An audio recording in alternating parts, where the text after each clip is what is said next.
यानी हमारा यहूदियों से ऐसा झगड़ा नहीं, हमारा ईसाइयों से ऐसा झगड़ा नहीं जैसा यहूदियों और ईसाइयों का आपस में झगड़ा। आप किसी ईसाई से पूछिए, अगर वो जाहिल नहीं होगा तो, और मुझे यकीन है कि उसे ये मालूम होना चाहिए, किसी ईसाई से पूछिए ये बताओ कि ईसा अलैहिस्सलाम कहाँ है, वो कहेगा उनका विसाल हो गया, उनको शहीद कर दिया, उन्हें सूली दे दी गई। ये जो स्लेब का निशान बनाते हैं, ये सूली का निशान बनाया जाता है, ईसा अलैहिस्सलाम को सूली दे दी गई। अच्छा, तुम्हारे नबी को सूली किसने दी है? तो ये बात हर ईसाई भी मानता है कि ईसा अलैहिस्सलाम को सूली, उनके बकौल ईसा अलैहिस्सलाम को सूली यहूदियों ने दी है। इसके बावजूद आप हैरान होंगे, इनका गठजोड़ देखिए, इन ईसाइयों और यहूदियों का ताल्लुक देखिए। हालांकि ये कोई इस वक्त की बात नहीं है कि जब यहूदियों ने जनाब ईसा अलैहिस्सलाम को शहीद करने के लिए प्लानिंग की, उस कमरे में गए जहां ईसा अलैहिस्सलाम मौजूद थे, अल्लाह ताला ने ईसा अलैहिस्सलाम को आसमानों पर उठा लिया। ये हमारा अकीदा है ना, ईसा अलैहिस्सलाम को आसमानों पर उठा लिया और जनाब ईसा अलैहिस्सलाम को जो पकड़ने के लिए यहूदियों का जो अफसर गया था, उसी को ईसा अलैहिस्सलाम की सूरत दे दी। जब वो बाहर निकला और कहता ईसा तो अंदर नहीं है, तो यहूदियों का तुम ही तो ईसा हो, और पकड़ के उसको सूली दे दी गई। तो ईसाई के बकौल ईसा अलैहिस्सलाम को सूली दे दी गई, यहूदियों के बकौल ईसा अलैहिस्सलाम को उन्होंने मादुल्लाह मार डाला। मुसलमानों का अकीदा यह कि ईसा अलैहिस्सलाम आसमानों पर उठा लिए गए हैं। इन यहूदियों और ईसाइयों की दुश्मनी का लेवल यह है कि आप होलोकास्ट का नाम शायद आपने सुना। ये होलोकास्ट एक भरपूर मुनज़्ज़म तहरीक थी। आज अगर आप सोशल मीडिया पे होलोकास्ट लिखकर पोस्ट कीजिए ना, तो आपको फेसबुक ब्लॉक कर देगा।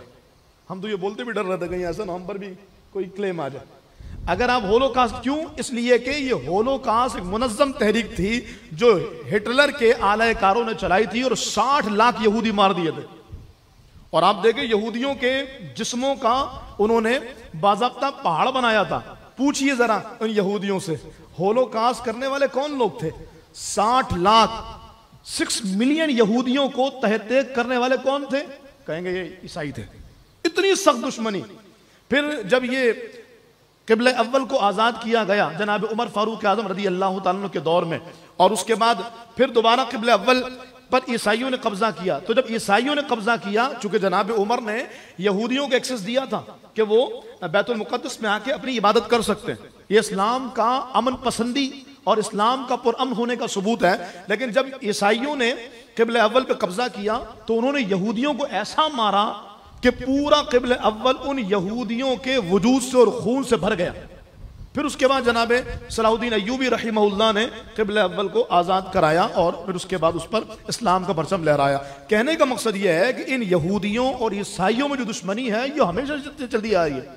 लेकिन आप देखें तो मुसलमानों के खिलाफ अल कुफ्रु मिल्लतुन वाहिदा, मुसलमानों के खिलाफ ये सारे बिल्कुल एक जान एक जबान हो गए।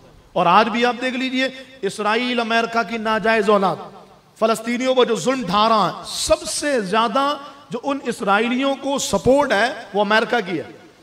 जबकि अमेरिका के बारे में हर एक जानता है कि ईसाई स्टेट है।